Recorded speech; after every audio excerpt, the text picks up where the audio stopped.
சற்று முன் கிடைக்கப்பெற்ற மிக மிக முக்கியமான செய்தி ஒன்று வெளியாகி உள்ளது. ஜெர்மனிக்கு சென்ற முதல்வர் ஸ்டாலின் அவர்கள் தமிழகத்தில் முதலீடுகளை பெற்றாரோ இல்லையோ 30,000 கோடி கருப்பு பணங்களை வெள்ளை பணமாக மாற்றுவதற்கான ஏற்பாடுகளை செய்துள்ளார். வருகின்ற சட்டசபை தேர்தல் நடைபெறுவதற்கு 7 மாதங்கள் இருக்கக்கூடிய நிலையில் எந்த ஒரு பிரச்சனையும் இல்லாமல் மக்களிடம் பணப்பட்டுவாடாவை செய்வதற்குத்தான் இந்த ஜெர்மனி UK பயணம் என்ற தகவல்கள் தற்பொழுது வெளியாகியுள்ளது. இன்னும் ஒரு சில நாட்களில் தமிழகம் திரும்பி வரக்கூடிய ஸ்டாலின் அவர்கள் சென்னை விமான நிலையத்திலேயே அமலாக்கத்துறை அதிகாரிகள் விசாரணைக்காக அழைத்து செல்லலாம் என்ற தகவலும் கிடைக்கப்பெற்றுள்ளது.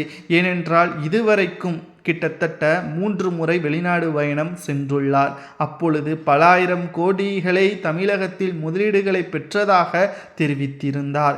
ஆனால் அதற்கான ஆவணங்களோ சான்றுகளோ தற்பொழுது வரை கிடையாது.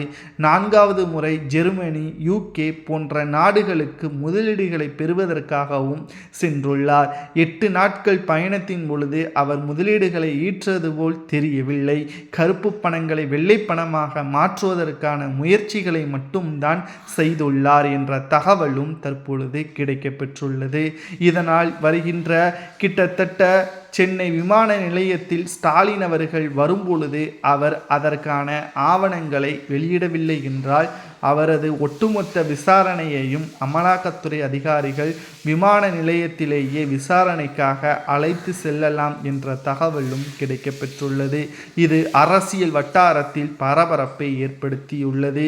மேலும் 7 மாதங்கள் சட்டசபை தேர்தல் நடைபெற உள்ள நிலையில் ஒரு தொகுதியில் 100 முதல் 150 கோடி வரை செலவு செய்வதற்கு திமுக திட்டமிட்டிருப்பதாகவும் தகவல்கள் கிடைக்கப்பெற்றுள்ளது.